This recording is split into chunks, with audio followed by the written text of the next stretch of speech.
All right, good morning. Thank you very much, Stephen. My name is Jory Debenham. I work with DEFRA I'm a senior policy advisor on AMR in the environment. I'm here today speaking to you about the National Action Plan. I'm standing in for some colleagues from DHSC who were unable to make it today, so thanks to the DHSC colleagues for the content for today's presentation and the slides. So as I've said, my area is more environment, but I have been working on the National Action Plan in large, and I'll just be speaking to you a little bit about how we're approaching the National Action Plan this time around. I'll look at the principles behind its development and how we're structuring it. And I'll put forward some indicative examples of the kinds of research areas that have been identified, although I think my research colleagues who are coming after me will have a lot more to say about that. So as you're well aware of, AMR is a big issue, and I just wanted to raise that the government is aware that of the importance of it, and it is captured as a chronic risk in the National Security Risk Assessment Register, and it is something that we have made big commitments to and will continue to do so.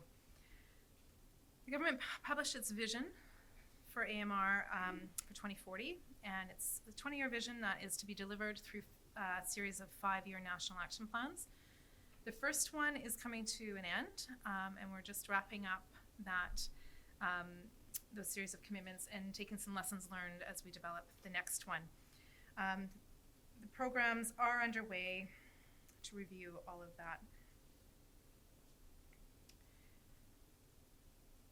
The 9 ambitions of change that were defined in our 2040 AMR vision remain throughout, and that is to be a good global partner, drive innovation, minimize infection, provide safe and effective care to patients, protect animal health and welfare, minimize environmental spread, support sustainable supply and access, demonstrate appropriate use of antimicrobials, and engage the public on AMR.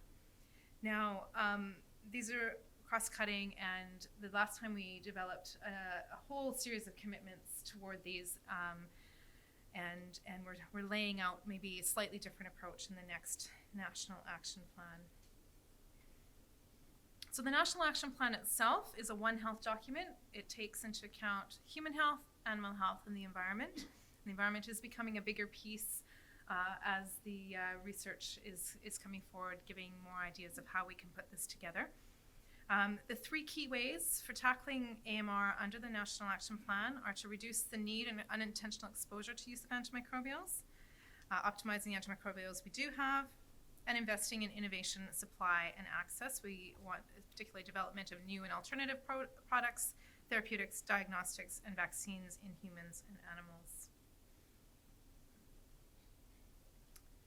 This just shows you a little bit of the timeline of the that's being worked to for developing the next National Action Plan. I hope some of you have been involved in some of the stakeholder engagement, external evidence call. We put out a call for evidence back in December of 2022, and then over the past several months we've been developing the outcomes that we would like to see from this National Action Plan, and we're working right now on developing the commitment. So there's different levels through this, and we'll be working toward deliverables.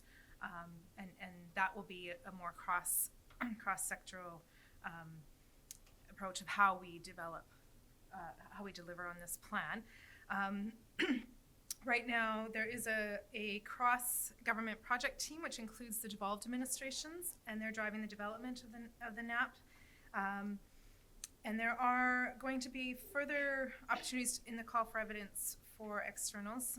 So this summer, we're looking for more experts to review the content that has been done. DHSC and DEFRA will be testing this content with external stakeholders, including advisory, interest groups, the third sector, and patient and practitioner representatives.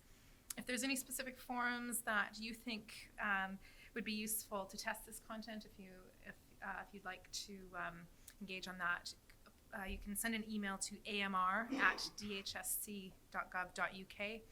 And we can help make that happen.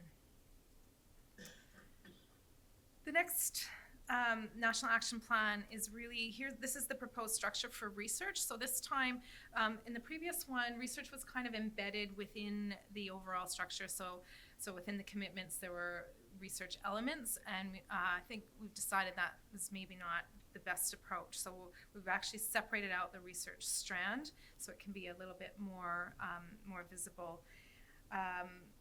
The first thing that's happening is we're developing a top 15 priority research areas for AMR, and that's going to be published along with the NAP, and that will help make some of these things more visible. It's will be from a UK perspective, indicating what government and research councils broadly view as the most important research areas for tackling AMR. The top 15 will cover One Health areas, and it will be broad, but with some underpinning specific and detailed examples of needs. I'll give you a few of the priorities in a moment, but the top 15 will be supportive of policy on AMR, actions that can be taken, as well as bigger blue sky, big picture thinking on that. Under the existing NAP, we really want to rectify some of the challenges of the first one. So the first being that government's priorities, the top research priorities, were not really made clear or obvious to the academic community, and that's in part of just that long list of commitments that I mentioned. So we're hoping this top 15 list and really focusing on having the research area more focused will help make that more accessible. There's also a reliance on external funders to deliver research in the current National Action Plan, but unfortunately those organizations were not involved in co-developing the commitment, so it became really challenging then to expect somebody to deliver on things that they weren't part of creating. So that's why we're doing a lot more stakeholder engagement and bringing the councils together to input into this plan. So we're hoping for a much stronger support network coming through for the research side.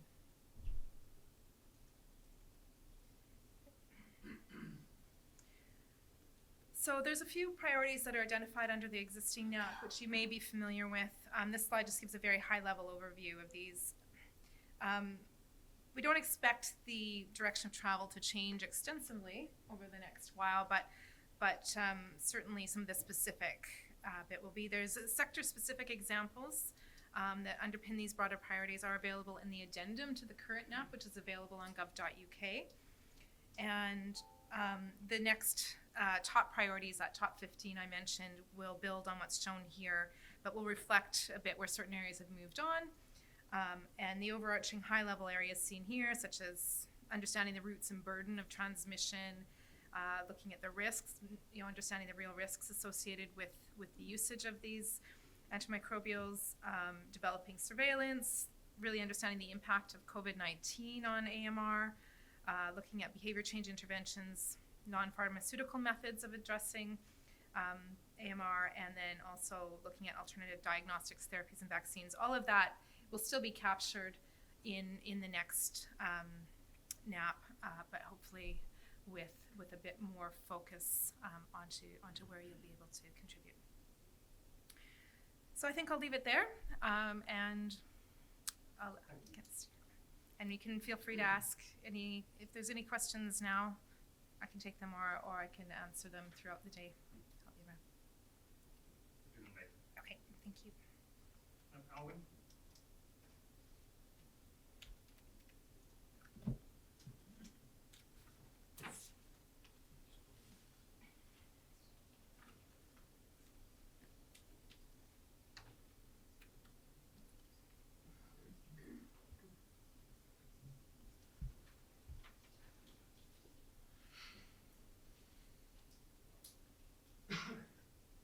Okay, thanks, Stephen. Thanks, Jory. Good morning, everybody. It's nice to be here. My name's Alwyn Hart. I work for the Environment Agency. Apparently, I usually say I used to be a microbiologist, but that's quite a long while ago. Now I was kidnapped by hydrogeologists, and it's only the last few years I've been kind of working on AMR as a kind of microbiology thing again. Just quickly about the Environment Agency, I'm not sure of who we've got in the room. So we are a non-departmental public body that refers to DEFRA as our sponsoring department. maybe most of the time you'll see my colleagues is in high-vis when there's a lot of rain and flooding going on, and that is what most of the Environment Agency work on. But we also do the things in the second bullet point around controlling, regulating major industries, writing, allowing, permitting or not some of the activities that might go on from those industries, particularly around water abstraction, water quality, and waste management. And we are responsible for England. So if you go to the meeting in Edinburgh, I think it is, then you'll find our sister colleagues from SEPA, who have a similar but not quite the same role as ourselves. So picture of people in high-vis, we do a lot of that. The other picture is our water quality river monitoring network at the moment. So you can see we have hundreds of monitoring points around the main rivers and indeed small streams now. And we do even now a lot of monitoring, and I'll come back to that. Last point is, though, we have certain powers and duties. People sometimes think Environment Agency, we must do everything about the environment. That's not the case. And I probably ought to fess up right away that we don't have specific powers and duties about AMR at present. I work in the research team. This is a research topic for us at the moment. But we are the place where, or the organisation that does most of the environmental monitoring and control of industry. So that's why we're interested. I wouldn't normally put this up, but I will. So this is where I sit in the organisation. There is a research team. It's about 75, 80 of us now. So I look after air, land and water, and most of what we do is about quality and quality of the environment, and maybe thinking about thresholds for maintaining that quality. Vertically, I like to do it vertically, so I have some colleagues who work on bioaerosols. I have other colleagues in my team who work on groundwater protection. So it's quite a spread. What I really wanted to show you are the two teams alongside me. So CAU, Chemicals Assessment Team, so they're interested in regulating and, if necessary, restricting the use of chemicals and how those get out into the environment. And not surprisingly, we also have a climate change team who are interested in adaptation, particularly out into the future of what climate is going to mean for us through all respects. Jory talked about the NAP.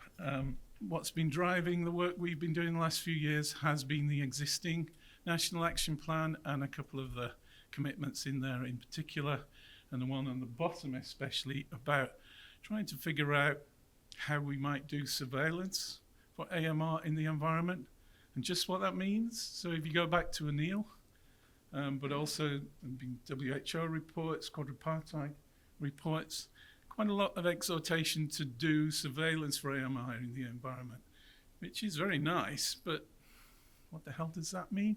So we've been trying to figure out what that means and how it might fit with that river network or air quality monitoring network or anything else. And as Jory said, there's a new NAP to come. So very briefly, the things we've been doing. This is a quick run around the projects we've kind of been doing this last 18 months or so.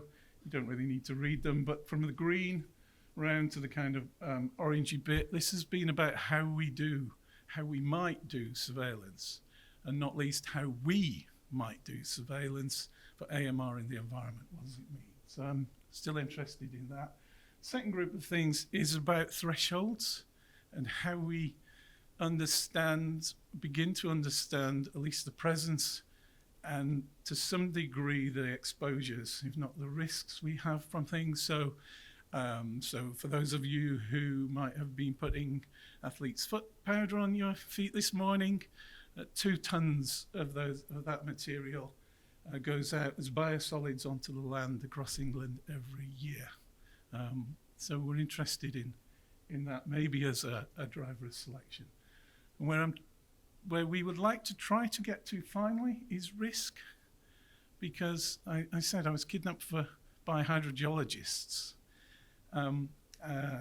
If out of all of this, then the environment isn't going to present a real a substantial risk to health or to crops, then I can go away and do something else. I don't think that's the case, but I do want to get to risk eventually so that we can understand, where we should put our efforts, if not at all. So we are in discussions about the next NAP. This is a kind of preview of some of the things that will be of interest to the Environment Agency. The one that I've underlined as what I've just said about risk. But we want to understand where things are coming from, what is the fate and transport of those things, what are the effects in the environment, and what we might do about it. And somewhere down at the bottom, interdisciplinary, because I think I do have a sense that environment tends to be off in its own box sometimes, and we need that to change, if only so I can learn, we can learn of what's important or not. So this is my last slide. So I think that takes me to One Health and your networks, Stephen. And I don't quite know what a One Health network for AMR would look like, but maybe there's something about having that kind of environmental fate and transport in at the drug design stage, if that's what you're into, because eventually your new substance will go through people, through the wastewater treatment system, and out onto the land or out into the water. And that's where we get interested. You can make up your other examples as well. I think that bringing lots of disciplines together in a way that I haven't really seen quite yet would work for me. So thank you, and I'm around the rest of the day. Okay.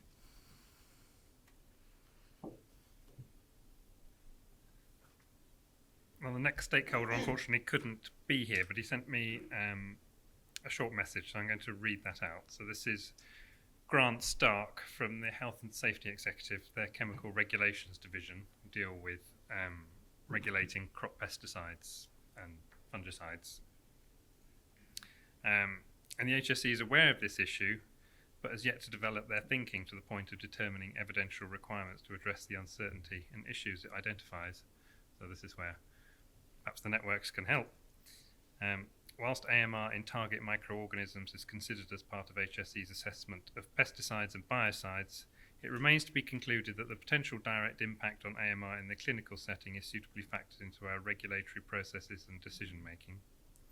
Given that we know that some active substances that are key for the clinical setting are used in multiple products across a range of sectors covered by different regulatory regimes and regulators, we would wish to explore whether there are any different approaches and that this issue is being addressed strategically.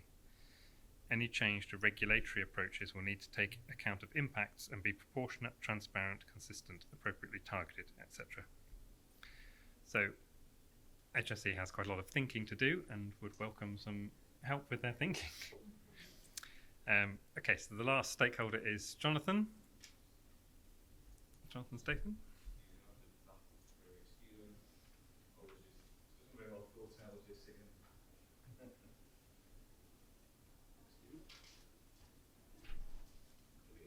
Thank you.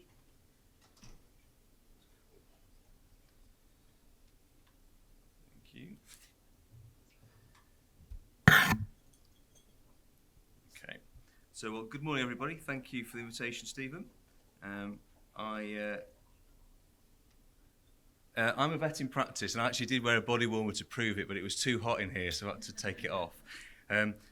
So I basically my background is a vet, and I thought I'd also, having taken my body warmer, I've put some pictures of sheep on there, just to reinforce the message. So I want to talk about networks and needs, actually, if that's okay. First of all, as a vet now, in practice, I've been a vet for 27 years in Yorkshire. My role now very much is as a prescriber, so I prescribe antimicrobials, but also as a balancer, because actually my role very much now is about animal health and welfare as kind of my primary training and my primary concern, and I took an oath to do that, but actually now sitting in a balancing role where I'm also trying to understand food security needs, because I'm a cattle specialist, so that's my kind of main area. And as per yesterday's number 10 event, it is a key part of this balancing need in terms of food production, but also understanding the impact on the environment that actually I have and the herds under my care have. And of course, finally, interaction in that One Health perspective that is the human aspect of antimicrobial resistance. So I see my daily role is basically spinning that wheel on each individual herd that I go to, is trying to understand how that balance is best achieved. So I've had a range of veterinary roles. So about networks, just briefly, first of all. I'm a cattle specialist. I've been sort of president of the British Cattle Veterinary Association. For the last 12 years, I've had roles on the Veterinary Medicines Directorate, first in residues of veterinary medicines, and then latterly in terms of development of kind of products. I've been involved in sort of sector councils and representative kind of work in the veterinary sector for a long time. But essentially, the last 2 days I've been on farm in Yorkshire. I'm part of an 80-year-old veterinary practice, 45 vets. But basically, this is, we've been in Yorkshire for the last sort of 80 years now, actually. And part, therefore, of a cooperative of basically veterinary practices that runs throughout the UK. So these are all parts of this cooperative group, with sort of franchise in Ireland and also New Zealand and Canada. So we've kind of an interacting group already of sort of veterinary practice that I'm part of. But also we have a sort of an agri-tech biotech spin-out company that's been around since 2010 that's particularly interested in sustainable livestock production. And that is part of core role now, increasingly in practice-based research, but therefore networks of farmers and vets. It's not unusual. And therefore the data generated from clinical practice is kind of part of that kind of work. So although I'm here as a vet and a cattle specialist, I do have a chair at one of the veterinary schools, and therefore from first year we're talking about One Health and antimicrobial resistance. So they are already exposed to this need for balance. So I'd have a chair at Harper and Kiel Vet School. And I do also have a policy role as chair of the Health and Welfare Board for England as well, advising ministers, but I'm not going to talk about that today. So that balance point, so RAFT is involved in doing practice-based research, but partly because also then we are involved in knowledge exchange. So one of the needs that we've got is therefore to have the new information to change behaviour, to actually put training courses together and to be able to give advice to farmers with a strong evidence base. And that's important to go through different bits of consultancy and training that follows on therefore from research work. And that does involve, things like collecting, water samples from the Yorkshire Dales when we we treat animals, and we have basically long-term, longitudinal water samples and soil samples, trying to understand when we treat animals where it all goes. And we've got some of those kind of bits of work that are going on, and we want to know that. Farmers are interested in that, and certainly the processors and retailers are asking them to start to gather that information too. So a part of a farm network that's kind of, both stretched across the country. So a network, an operational group of farms that gathers information and is part of studies. And also part of an international group as well, again, of farmers and vets, where we're looking at basically AMR studies as well as other bits of work in lots of different countries, using groups of farmers and vets together to basically gather this stuff. So networks, but the second bit is needs. And the main question obviously I want to answer is, so what are the needs? And I want to just look at very briefly, just six kind of slides really, to look at these 6 areas. So diagnostics, even though people don't like to talk about diagnostics, we still need them. There is a requirement now for some of the farms that I attend. They are required to basically publish evidence of their diagnostics work. So for us to be able to prescribe to them, they have to record diagnostics actually happening. We certainly have to have that evidence base if we're moving away towards any of the critically important antimicrobials for sure. But so diagnostics are really important. I'm going to talk briefly about vaccines. Therapeutics still, we do prescribe antimicrobials, and, there are welfare issues when we see animals dying of septicemia, which we do. Therefore, making it easier to measure usage, it is a big task. We have to audit every year, milligrams per population corrected unit on all our farm assured farms. It is a big task. It costs a lot of money for us to do that work, so being able to gather the information is key. Interaction with the environment are important, and again, changing behaviour. So I'm just going to go through those just slightly slower. So the diagnostics bit, so there is a reluctance to engage with diagnostics. Farmers don't want to pay for it, and they definitely don't want to wait for it. So if we're able to change behaviour, then the idea of if we can just let that animal sort of suffer for a week and we'll give you a result week on Wednesday, is just doesn't work. So we can end up doing herd level sort of pathogen profiles and understanding herd level profiles that can influence setting protocols. But in terms of changing point of care decision making, then there's always that concern that if we wait and we should have treated, then actually we've got a poor outcome. So I think rapid is attractive, but the main thing about it is, can we use diagnostics to change decision making? You know, rather than it being just an academic exercise of it was nice to know that, but so what, is how do we use the outputs of diagnostic work and investment? Can we use it at a herd level to change basically policy, or an individual animal level to actually say treat or not treat, but understand the impact of the not treat decision as well as the treat decision? I think easy to use, I mean, looking at lots of different technologies that are out there, there are big barriers to effective, use and therefore useful information coming out of diagnostics. It's got to be easy to use and robust. Cost is an issue. One of the big challenges, if it's cheaper to treat rather than to do a diagnostic, there's some pretty pragmatic decision making that goes on. So I think there's an element of understanding kind of cost and value. But the other bit is how well do they integrate with existing systems? We've now some pretty sophisticated, information based on sensor outputs. If our diagnostic systems sit outside every other information management process on a farm, they don't get used very well. So can we integrate that flow of information as well? Vaccine stuff, I'm conscious of time, a couple of minutes should be able to wrap this up. So, look, vaccines, I've never known interruption in vaccine supply the way the last 2 years have come forward. We have major issues with vaccine programs that have reduced the need for antimicrobials no longer being available. So let alone a need for innovation in vaccines, we have issues with supply of vaccines. We have farmers on programs of vaccination are unable to continue their vaccination programs. So issues around supply chain, issues around basically often very limited elements of choice, therefore quite a lot of fragility in that supply chain.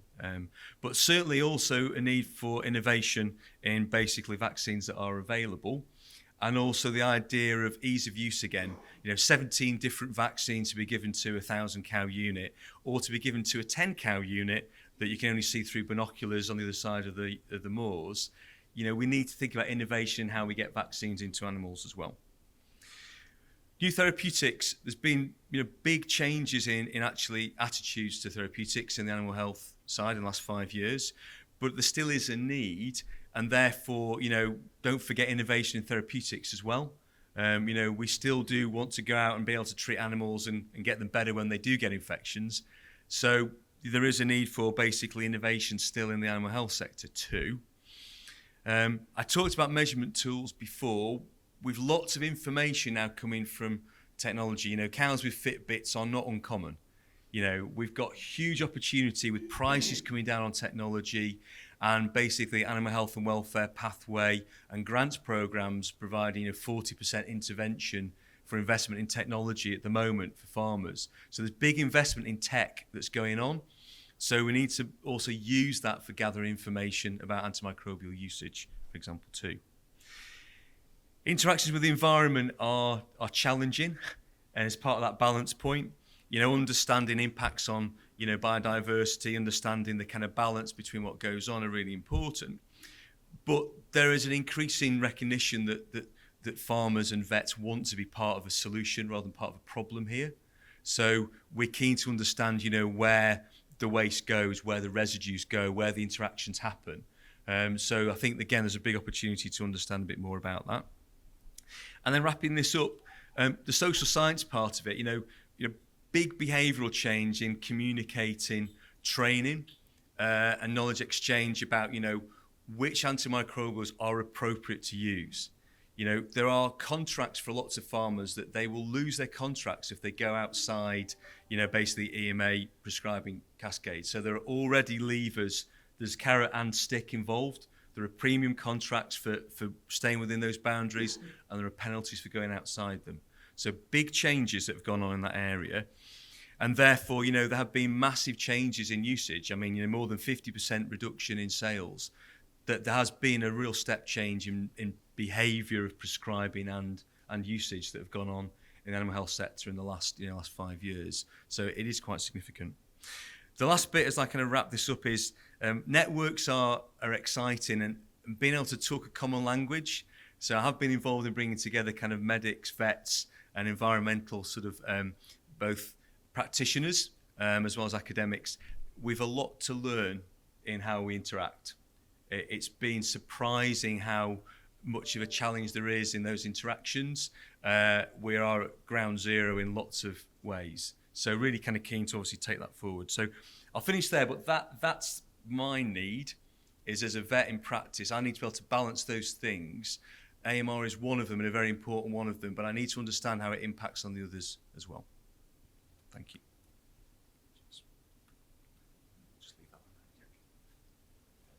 Thank you very much. So I hope you found that useful. So we've now got 4 transdisciplinary research talks. I haven't managed to speak to all 4 of you yet, so I'll just make sure you know which order you're coming in. Oops.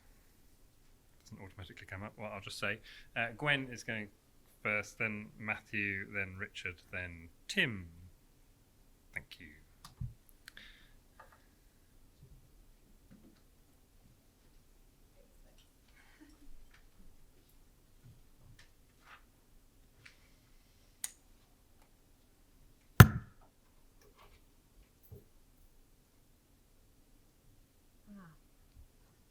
Great.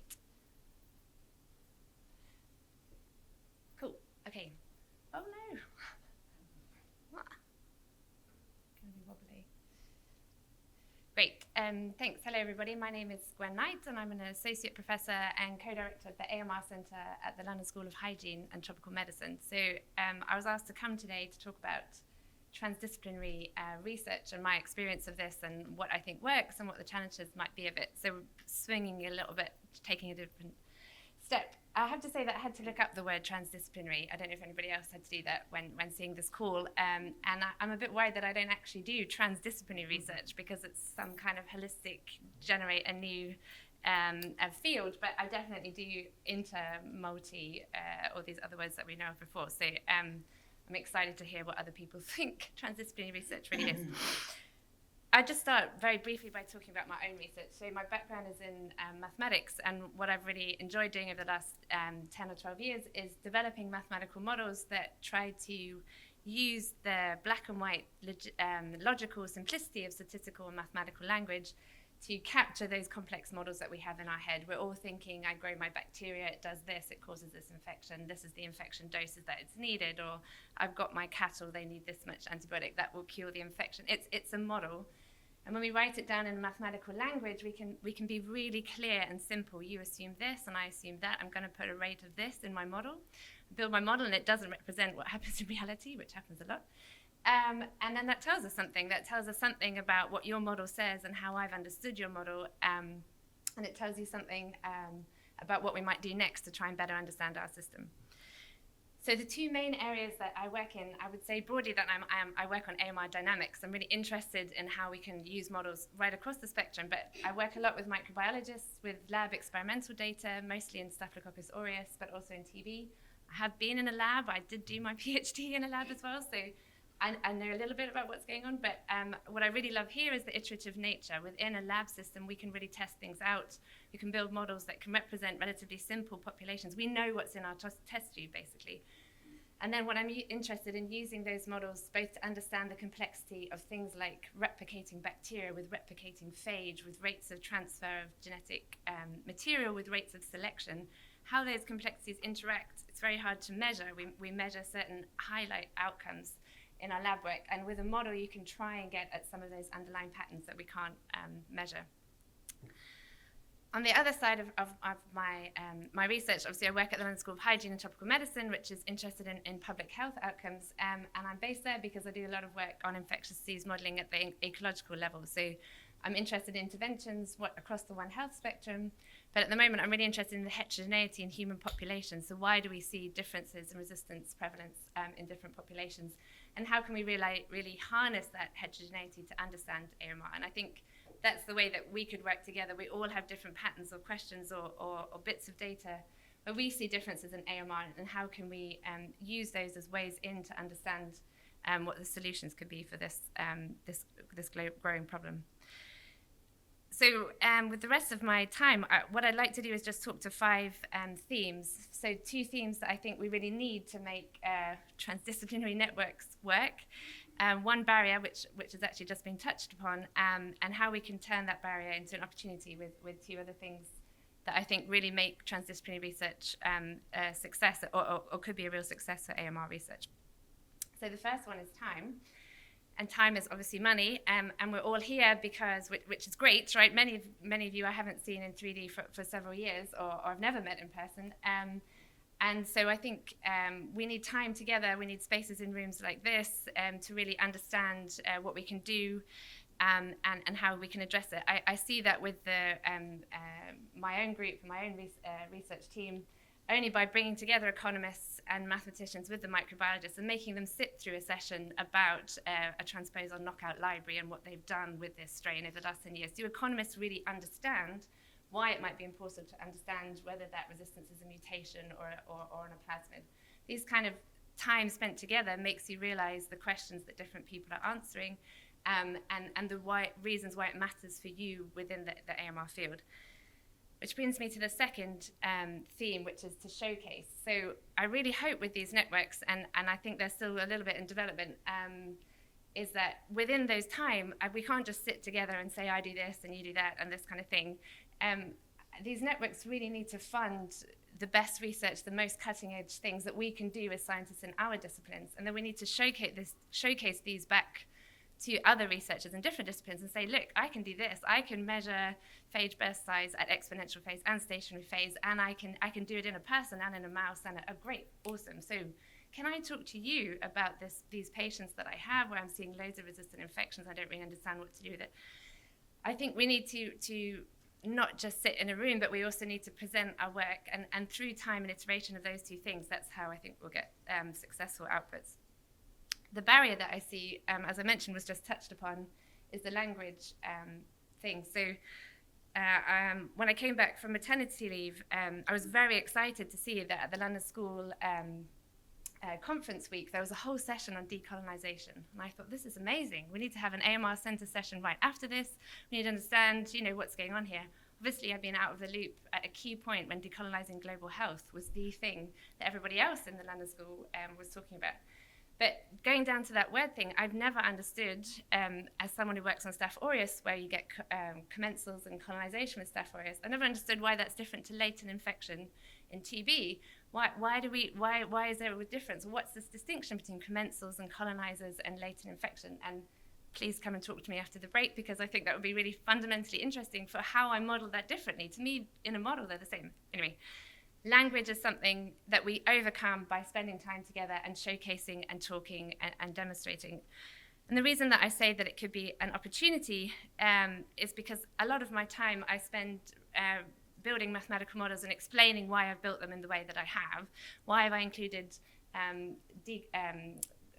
colonizing state and not an infection state? Why do I think they're the same in terms of transmission risk? Many of these assumptions, I only realized I was making them when I had to explain them to someone in another discipline. And so that's where this theme comes up as something that I think we can really challenge and do better on across the AMR field, is really tackling some of those assumptions. I talked there about a modelling assumption, how we split our subpopulations and what we assume about those subpopulations. But it's happening all the time in other disciplines. We always grow our bugs in this kind of media.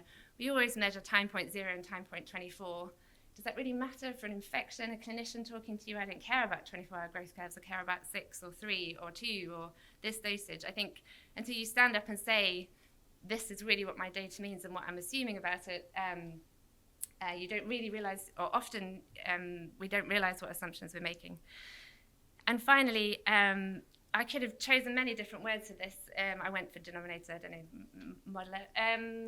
Could have chosen population, I could have chosen framework for sampling, something like this. It's a big bugbear of mine at the moment that in the AMR field, we don't really understand surveillance across the different disciplines. So I can tell you that the percentage of E. coli isolates resistant to this antibiotic is 10%. And then I can ask you, where did those isolates come from? Well, they're from that hospital, okay? Well, what patients in that hospital, what time point, and what antibiotic exposure? And if we're talking about being AMR researchers, our endpoint is understanding antimicrobial resistance, I think, in humans and reducing mortality and morbidity due to drug-resistant infections. And so right across the spectrum, we're trying to translate our findings, which are important. We need to know about rates of plasmid movement. We need to know about what drives antibiotic usage in farmers. But these need to translate into having an impact. And when they translate, when you move across those disciplines, we need to understand how representative that is. I literally had a conversation with someone recently, a microbiologist, who was very excited to tell me that they were working on clinical strains, not lab strains. And I said, great. Where do they come from? The local hospital. Great. Which patients in the local hospital? They're from the hospital, right? Okay, so what does that tell you? That tells you something. It tells you that is a plasmid that's circulating in that hospital, or that is a strain that's circulating in the hospital. But how representative is it? So, as I say, bugbear, very happy and excited to talk to people about that. So I'll stop there. I just wanted to raise those things. So I think we need time, and we need to really, I don't think we should focus on doing transdisciplinary research. We should focus on doing the best research that we can and presenting that to others and other disciplines, and then using that as a platform. We need to find those questions, those weird bits of the data that we think we can address from our discipline, and see how others are doing it from other disciplines, and use that as a springboard to go together, to go away and do better at what we're experts at doing. I think we can challenge the language assumptions and denominator thing purely by spending time and space in the others, and being open to challenges of the ways that we fundamentally do science. I'm very excited to network with you all today, and I look forward to speaking to you later. Thank you.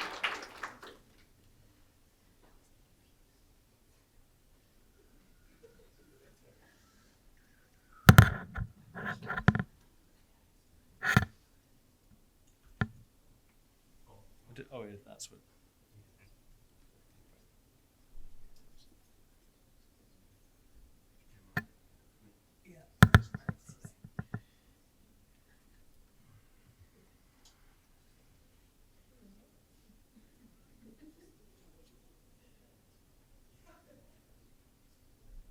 Have we got that? Great. Okay, hi everyone. So I'm Matt Fisher from Imperial, and I work on antifungal resistance, hence the italics there. So a shift into another domain of life. And the point that I would like to make here is that by working on antifungal resistance, I've had to think in an interdisciplinary manner. I've been dragged kicking and screaming into the arena. So this is a World Health Organization fungal priority pathogen list. So fungi are ramping themselves up the radar as a kind of global health risk. They're widely emerging. And that critical group there all has deep problems with emerging antifungal resistance, and specifically Aspergillus fumigatus, which I'm going to kind of dive into as a very healthy type of antifungal resistance. So the broad problem here is that there's a range of fungal infections both in the animal and plant space, and there are a limited number of drugs that we can use to attack them with. So this is obviously a huge problem in food security, and this is why a lot of aggregate business devotes their efforts to developing fungicides for use in crops. We have fewer antifungals for use in the animal space, only 4 broad classes there, so they're rare, they're precious, and there's also similar modes of action that are used in the agricultural space. So there's dual use, and the kind of very obvious one here is this very widely used class of azole fungicides. So this is one of the most broadly used class of chemicals in the environment. And what we've seen is that over the decades, there's been a ramping up of resistance to azoles in both crop infecting fungi and those that infect animals. So this is kind of a map of that we put together for this review that we published in Science back in 2018. So the obvious question there is what's the cross connection between these two giant compartments, animal health and crop health? And that's the question mark, and that's where the interdisciplinarity comes in. So I'm going to steer you into how we started thinking about Aspergillus fumigatus. So this is a major saprotroph in the environment. It's basically just, it's grinding down carbon wherever you go. And it's very clearly building up resistance, and this is being reflected in the clinical infections that are seen in hospitals in the high susceptibility groups. So the evidence base has been now very firmly established that the patients are generating some of the resistance as a result of it, within body processes, but the majority of resistance is being acquired from outside. So the question that we asked was, how can we get to that denominator that Gwen just spoke about by using citizen science in the UK? And Jen Shelton, a PhD in my group, developed a very nice, easily democratic technique that could be distributed across the country. And she went through 4 sampling rounds back in 2018 and 2019. And the highlight finding was that out of those conidia in the air, about 5% of them were resistant to an agricultural fungicide, tebuconazole, so very, very widely used fungicide. So that was our principal screening technique. But then when you went and asked what proportion of these bioaerosolized conidia are resistant to the clinical antifungals, it's about the same number. So if you're resistant to the fungicide, you're also resistant to itraconazole, voriconazole, or isobuconazole. And those are what doctors need to treat the patients.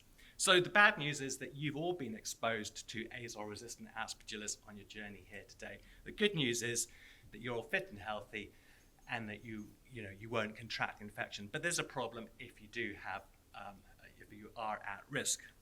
And we're all exposed throughout the year. So we started drilling down from that broad exposure problem into trying to determine where these the hotspots of emergence are. And so that's taking this flat exposure and then drilling down into it. And this is a NERC highlight topic that started in last year. And so this is the basic flow through that we're going through, and where it brings in the need to work with many different actors. So obviously there's these landscape associations. There's the fungicides that are being deployed in agriculture. So what, where, and when do we know? And what are the trends in farming that are going to alter the interactions with those fungi in the environment and their exposure to the fungicides? So there's tilling, but there's also no-till. So what happens when you have a no-till system? You've got a lot of carbon in the soil. That's going to increase the growth of the saprotrophs such as Aspergillus. We need to work with agrotechnology to understand what mixtures are being applied in the environment, and also what's in the pipeline. Now, there are industry groups such as the Fungicide Resistant Action Committee that think about this, but do we as scientists actually know about how FRAC are thinking? What data do they have, and how it can be used to examine this broad public health problem? And then, me from my ivory tower in White City, your average farmer is not going to respond to an approach from me. So you have to work with academics who have trusted network with farm communities. People like Kostya Konuka, for instance, who leads an antifungal resistance group at NIAB. Obviously, these chemicals then start moving through the environment, they concentrate, and those places might become hotspots for adaptation. So Are they amplifiers? Now we have a huge green waste recycling industry. That's where a lot of chemicals end up with a lot of microbes and Aspergillus fumigatus. There's a principal saprotrophic motor in a large windrow composters such as this. But then we also have the little compost heaps in all our gardens. So how do they play into this? This is an enormous multi-billion pound industry. It's very important to understand what their contribution to this AMR bioaerosol is. And then obviously these exposures end up in patients, and you've got to be able to work with those groups. So that's the NHS, the doctors that actually work with the clinical microbiologists who are able to spot the trends that are resulting from these environmental exposures. And what we found is that the patient advocacy groups are extraordinarily important. If you have them on board, they can amplify your message and your ability to recruit patients into the sorts of questions that you're asking. And then pharma has to play a role, as I'll talk about at the end. And then, of course, the academic networks that work in the biomedical sphere. So that's us trying to understand hotspots, but to do that, we actually need to establish baselines of data, and that's where we need to work with all of those actors, don't we? So that's the citizens, it's the farms, it's the recycling industry, and it's the academics who have the sensors that are able to actually understand these baseline exposures. We need the diagnostics to do that. So there's a lot of activity in this area that's being generated by JPI, AMR, and that's of course focused in Europe. So how much of this can we receive from Europe, America? And then of course, another academic that's coming on the scene is artificial intelligence. And we all understand that this is going to be incredibly important, but we don't actually have a good idea of how that importance is going to be leveraged for these questions, but it indubitably will. So we're launching citizen science programs. We're using our arguments to recruit. This isn't just going on with your average UK citizen. Because we're looking at hotspots, we have to recruit from farmer networks and the recycling industry, and that's why you have to have academics who can speak the languages of farmers and recyclers, so they will actually open their doors and welcome our investigations into their house. Because there's this perception that this stuff can bite you. If you find an unpleasant answer, what do you do? And we need to have a plan for that. We need to have the language to speak to them, to actually inform the mitigations, if indeed any are possible. And then there's the actual science, which we're much more comfortable with doing. That's actually the easy bit here, is actually doing the science itself. So all this is leading to, once you've amassed the data, synthesized the data, what are the interventions that are possible? And of course, you can if recycling industry is producing a volcano of azole-resistant aspergillus, well then we could shut off the composters. Now that's not going to work, is it? Or we could stop spraying in agriculture. No. So what is actually possible? And that's where you have to be able to work with industry, and then GovUK, DEFRA, Environment Agency, Natural England, and then the risk assessment for medicines and the agricultural chemicals is going to be important, because these compartments are linked, aren't they? And all of this has an economic cost. If you're asking farming or recycling to do something, what is the full economic cost of that intervention?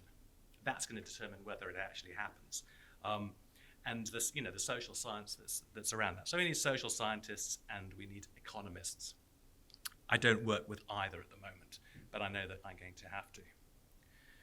So these interventions also have to be future-facing, because nothing stands still and the world is changing. We've got new classes of drugs coming along. So I mentioned at the beginning of this piece that we only had 4 classes of antifungals, but we now have 6 classes of antifungals, because there's 2 new modes of action that have been developed in late phase 3 clinical trials, alorifim and fosmanogepix, one through F2G and Pfizer. So these are, multi-million pound, multi-decade projects that have reached fruition. So that's absolutely fantastic. However, nothing happens in isolation. So you have these modes of action are all immediately cropping up in the agricultural space. So, you know, if these chemicals are going to be deployed in the same manner that the azoles are, and the likelihood is that they will, then we're going to spin the roulette wheel of dual use again. Now, what we understand as a community is that there is little to no crosstalk between those organizations that assess risk of chemicals in the environment with reference to whether they'll raise resistance to a human pathogen, whether it be bacterial or fungal. So there needs to be a handshake here, and this isn't a regulatory gap that's been identified in UK or Europe. It's very clear, in America, and there's a debate being raised there because iflufeniquin is now registered for use. So we're going to see this. We'll see the deployment of this new mode of action in the environment from now on. And I think that is all I really want to say. Thank you very much.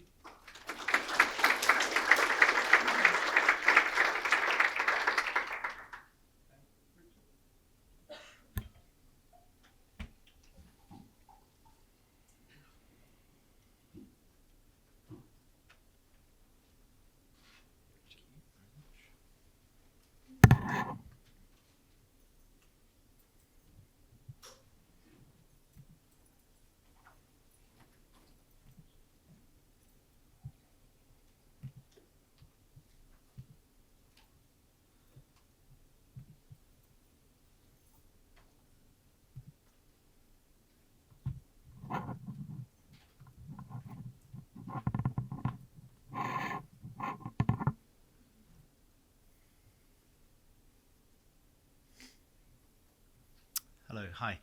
Firstly, thanks for inviting me to talk today. So my name's Richard Beckett. I'm from the Bartlett School of Architecture at UCL in London. So my background is an architect and designer. And so definitely a disclaimer that I'm not an expert on microbes or antimicrobial resistance. But what I wanted to talk about today is some of the research that I've been doing over the last 8 to 10 years, which really sits at this cross-disciplinary agenda between kind of architecture and biology, and specifically architecture and its role in shaping the kinds of microbes we have in our built environments and that we live next to and exposed to.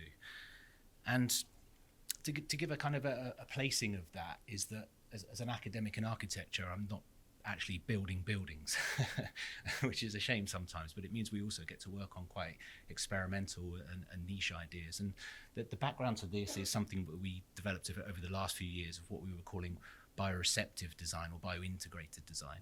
And that's just firstly always very different from just agendas to have aesthetics that look like nature. So that does exist in our history of architecture, but we're actually interested in how we can integrate living systems into the architectural fabric. And so we did a lot of work really driven along the discourse of climate and sustainability, of how we could rethink architectural materials to move away from notions of inertness to become substratums for growth of species. And so really this led to a lot of work on sort of photosynthetic organisms that could somehow contribute to the carbon cycles, and broadly I guess fits an agenda of urban greening, right? This idea that our built environments are fundamentally selecting for low biodiversity at the moment, and we need to find new ways to increase what we call, in loosely termed sort of urban greenery. Oops, that might be me shaking the thing. Yeah. And so this bio-integrated design approach often had this kind of cross-disciplinarity to it. It was an architect working usually with something like a biologist or a microbiologist to try and design and reconceptualize architecture from the perspective of integrating living systems. And obviously over the last few years, my interest in this has shifted to the indoor environment. And while we certainly have low diversity around us in cities, when you look around the indoor environments, we just don't design to have living systems in buildings, really, do we? And certainly when you look around us now, there's very little design for the microbes that exist. And so my work started to address the agenda of the microbiomes of the built environment. And we know a lot about that from the literature from over the last few years. I wasn't really sure of the audience today, so I'm going to assume that I don't need to explain too much about that, and probably people know more about it than I do. But we do understand where the microbes are. We understand a bit the relationships. But the biggest point is that it's clear that architectural design shapes the constitution of these microbiomes. So there's a direct link between the way we design and build buildings and the microbes that exist within them.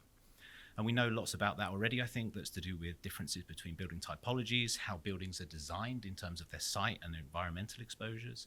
Spatial layouts seem to have a big role here, and obviously many of our microbes come from building occupants, and how occupants move and behave in buildings fundamentally shape some of these microbiomes.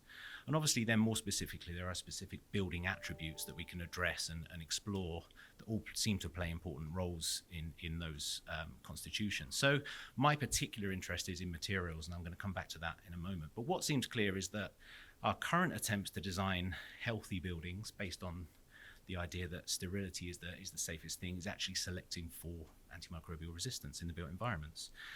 So from the sort of characterization that's gone on over the last years, indoor environments have been described as a sort of wasteland for microbes.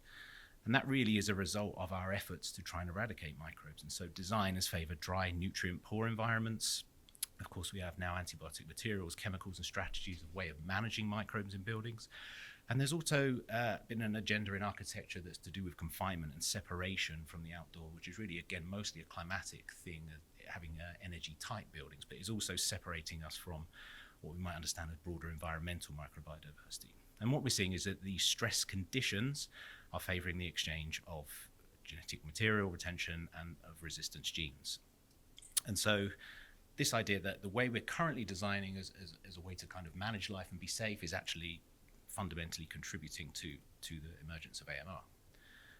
And so when we look at how architecture has kind of had this historic relationship with microbes, we can start to look backwards and ask what our future directions might be. And so when we go back to the industrial city at the time of miasma theory, we had the time of what we call architectures of smell, where architecture was trying to remove miasmas coming up from the ground. So the eradication of kind of smells and miasmas from cities fundamentally changed the health in the built environment. So we had the first notions of sanitation. And interestingly, at this time, it was actually doctors that were doing this in buildings rather than architects. So it was hugely damaging to the architectural profession at the time, who didn't have this knowledge of microbial systems. And so the house doctors were coming in, diagnosing people's houses and implementing their sanitary systems. Now, as we transition from miasmas to germs, architecture becomes obsessed with germs. It becomes obsessed with cleanliness, but still through the notions of hygiene. And so the building in the middle there, which is the Villa Savoye by Corbusier, which is really the kind of the model of modern architecture, we see how it's really an architecture of a dwelling modeled on the notion of the tuberculosis sanatorium. And so the building is separated from the ground by pilotas as a way of separating from the miasmas, but it's still fundamentally based on notions of exposure. So sunlight therapy and exposure to light and air was a fundamental part of modernism that came from this agenda to try and explore the idea that architecture could cure tuberculosis. Now, what we see, obviously, as we move through the century is the emergence of antibiotics. And so we get to the point where the agenda in architecture becomes that healthy environments, we know, is the basis for health, but they're fundamentally based on the idea that that should be free of microbes.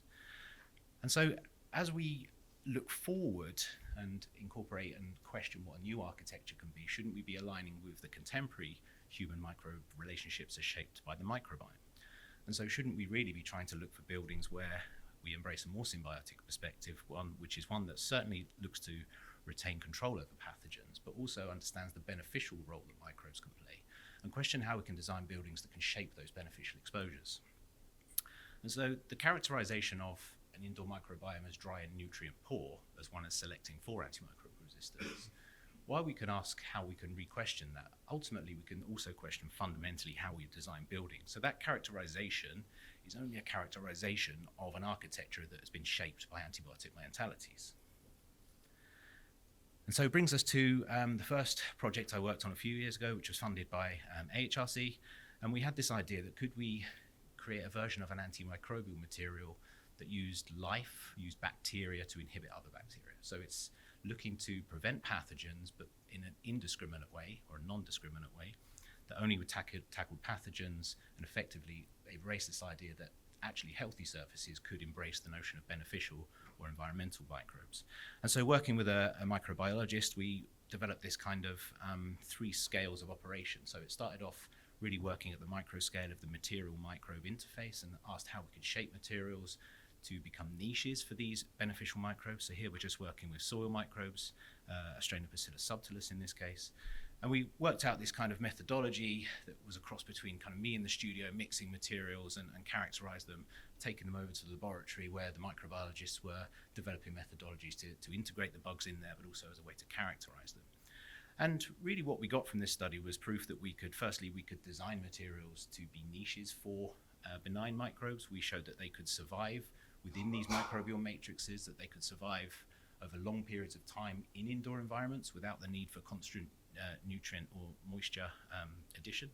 And we also showed that these materials in their hybrid condition could inhibit a pathogen, in this case MRSA. So we had this idea of kind of probiotic materials. And obviously there was an agenda to try and then scale that up outside of the laboratory and ask how we might actually design surfaces.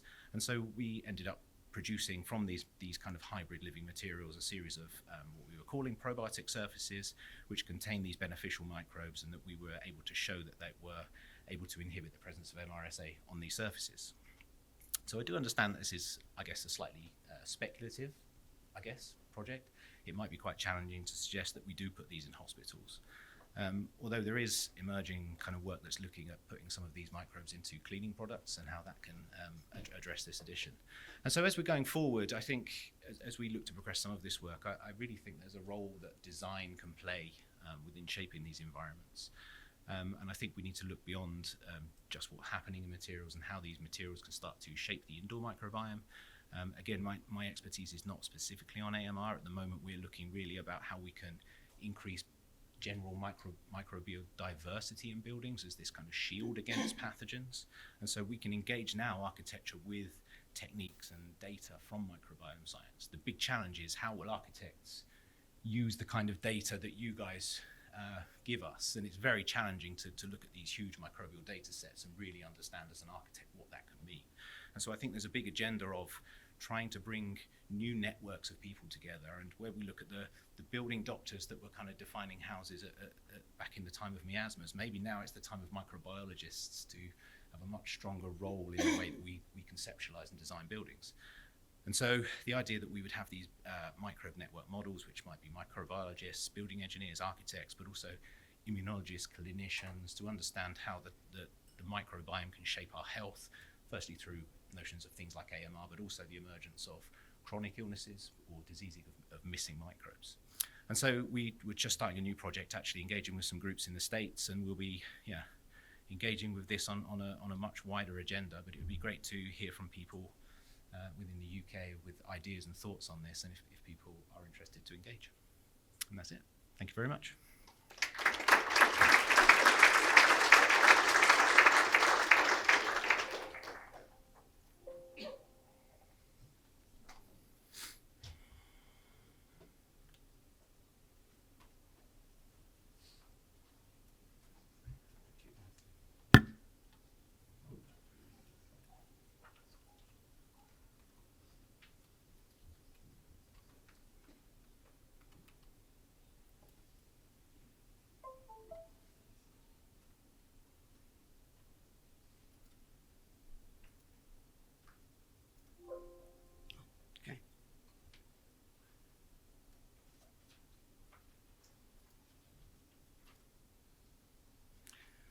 Hello, my name is Tim Leighton. I'm the chair of the NAMRIP, which is a network for antimicrobial resistance and infection prevention. We've been going since about 2015. It's nice to see some members in the room, some people we've funded.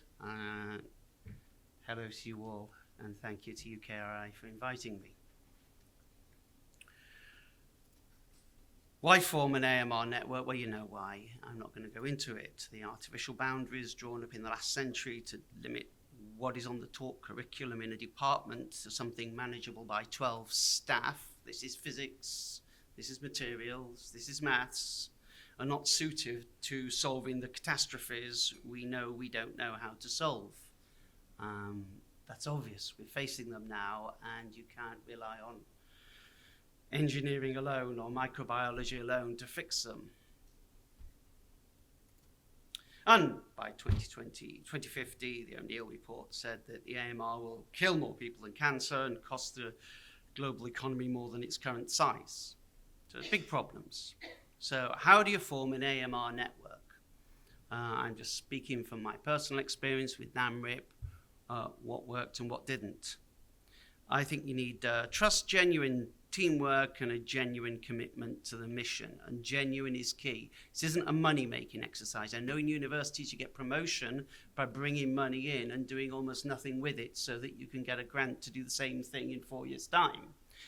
That isn't what makes the networks work.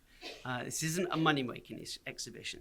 So the kind of worst model would be a set of PIs and co-Is who each fund their own little team of postdocs and PhD students to do what they would have done anyway had they won the same funds from another source without real networking.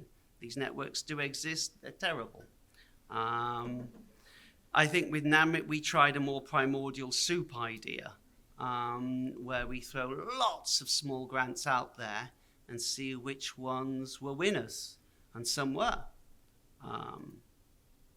So, well, the rules that we worked NAMRIP under were to fund only genuinely new collaborations, not to do what people have been doing since their PhD, not to do things that are already existing. To be problem solvers, not solution sellers. My God, if you've done a particular piece of electronic chip since your PhD and somebody says AMR is it, don't say the solution to AMR is the little electronic chip that I've spent my life working on, or the little molecule I've studied all the time. We should be problem solvers, not solution sellers. The objective of the network isn't to get money for the thing you're an expert in, it's to solve the problem. So to do that, you have to talk to the stakeholders that understand the problem. You know, Africa is full of solutions that work in the UK and are hopeless in Africa because sub-Saharan Africa doesn't have the infrastructure, doesn't have the refrigeration, doesn't have the constant electricity supply in rural parts. So be problem solvers, not solution sellers. Exclude the PI from winning funds. I was the PI of NAMRIP and I excluded myself from winning funds for the first 2 rounds of grant contests. That way, I think people trusted me. I think NAMRIP members trust me. They know I'm not in it to fund my own research.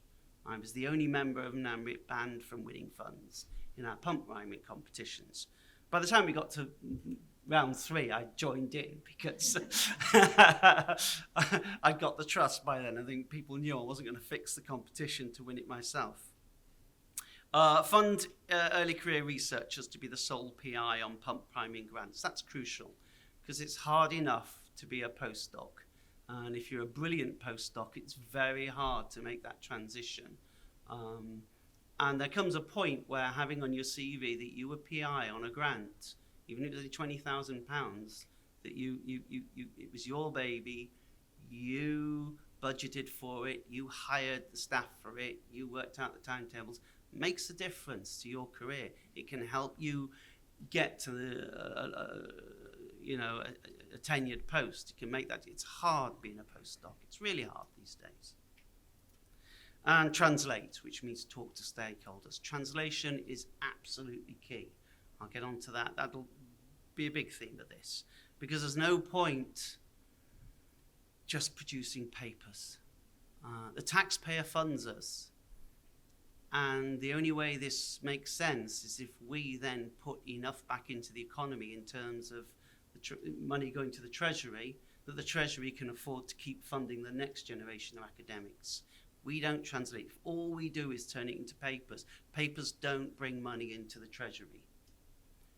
The average paper is cited 6 times. It's just not worth it on its own. Discovering new knowledge is great, but it has to, at some point, lead to tax revenue. Has to, or we close academia.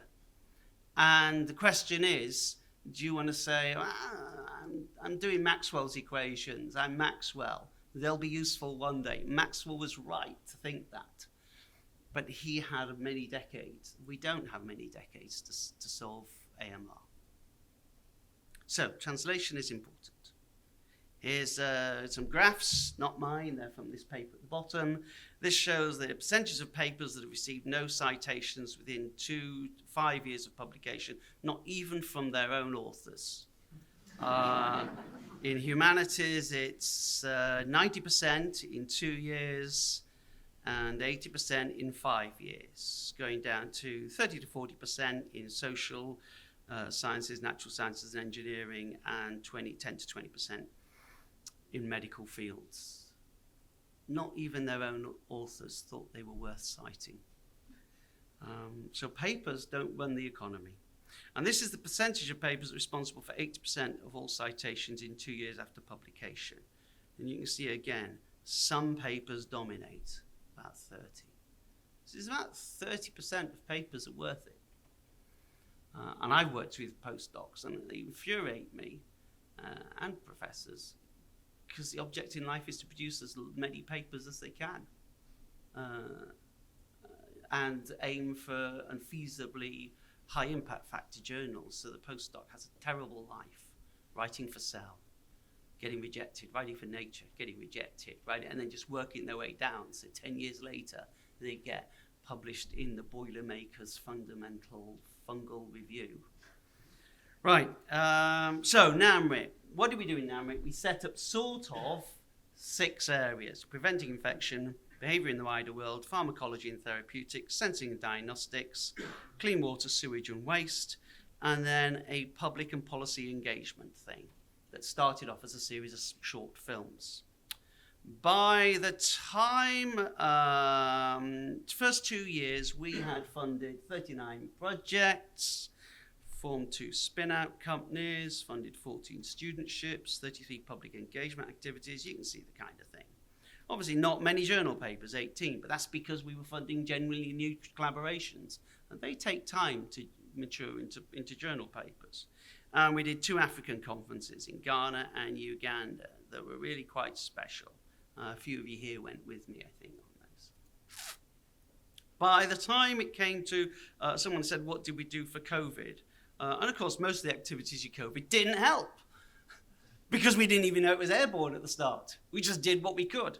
So we did some diagnostics, some infection prevention, some public health, some therapeutics.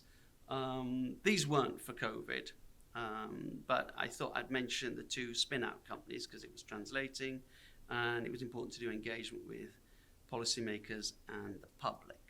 So that was NAMRIP in a nutshell. Translate. Back to Translate. Why am I banging the gong for Translate? Because your sponsors will stop sponsoring you.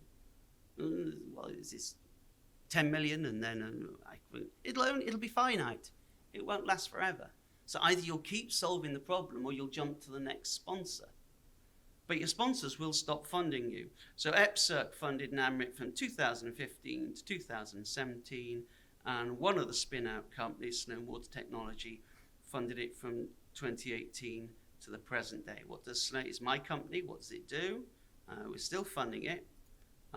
Basically, we send sound down streams of water. So we take chronic wounds that resist antimicrobial treatment, and we heal it using just air, sound, and water. So there's no drugs, and the sound doesn't go down the plug hole, so the bugs never, in the wider world, find out. So this is a stream of water without any sound going down it.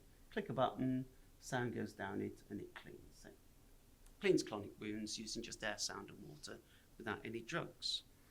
And real spin-out companies are important. We employ 14 people. They pay tax. It starts putting income back to the treasury. Spin-out companies are not all the same. There are vanity spin-outs. There are people who form spin-out companies because they get £60,000 of investor company. I burn through 4 million a year. 60,000 is nothing. And a spin-out company shouldn't be a vanity project. You shouldn't be hanging around just in the hope that somebody will invest proper money. So my objective is to put a treatment out there and have enough money coming off to fund NAMRIP. So your sponsors will stop sponsoring you. EPSRC stopped funding us. We had GCRF enable NAMRIP to expand to low middle income countries in South America, China, India, Sub-Saharan Africa. We had major conferences. These guys are all ministers. There's me and a bunch of ministers at the NAMRIP. Uganda, we wrote the, I've forgotten what it is, antimicrobial protocol. What was the name of what was the city we were in?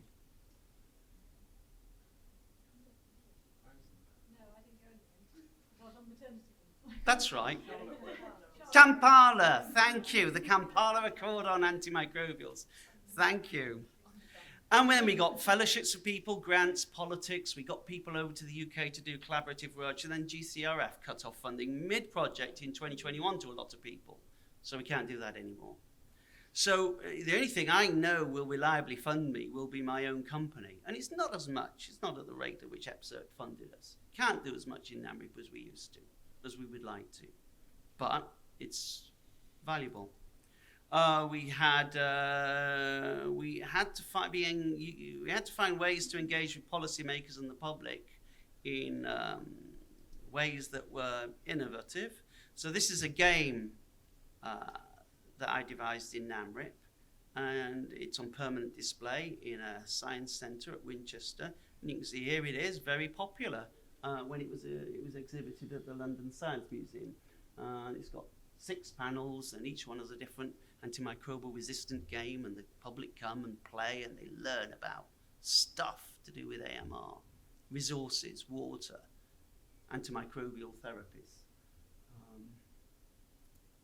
So I will end with a collaboration that we do with Emma and Paul there and some others. So this was one of the NAMRIP things we funded, and it gives you an idea of the disciplines that cross. So I think they were trying to illustrate infection, prevention, and contamination. So what happened, and Paul and Emma will correct me with, as I'm bound to get various of the details wrong, is 3 mannequins were put in a hospital ward, and nurses who do infection prevention, treat people with infection, were asked to treat them. The mannequins were dosed up with gels that we got engineers and chemists to make that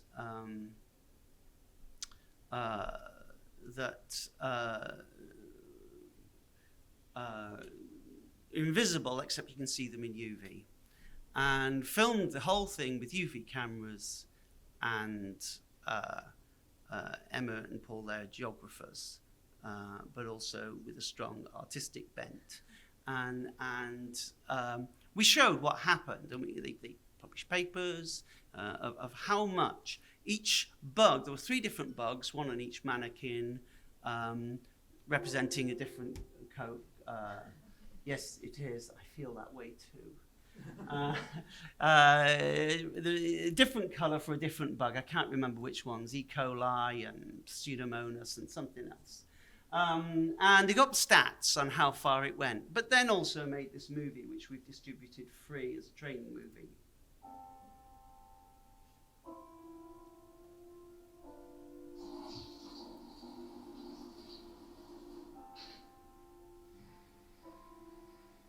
These are the hands that touch us first.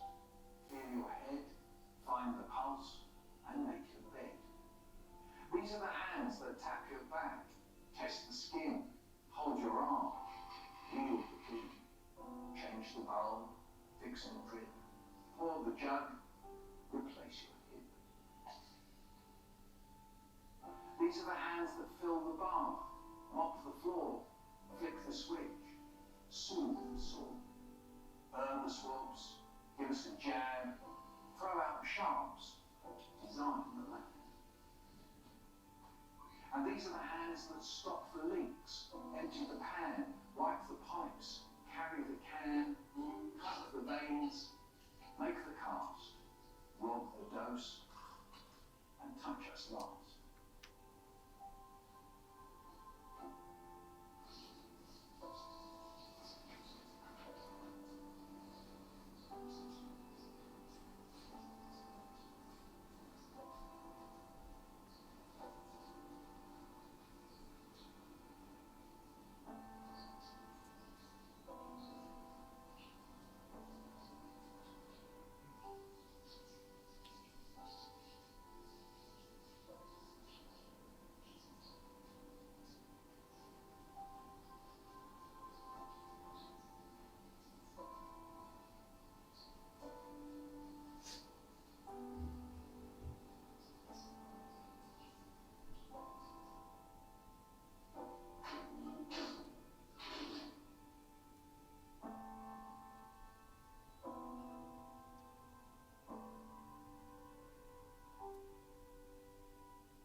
Thank you very much.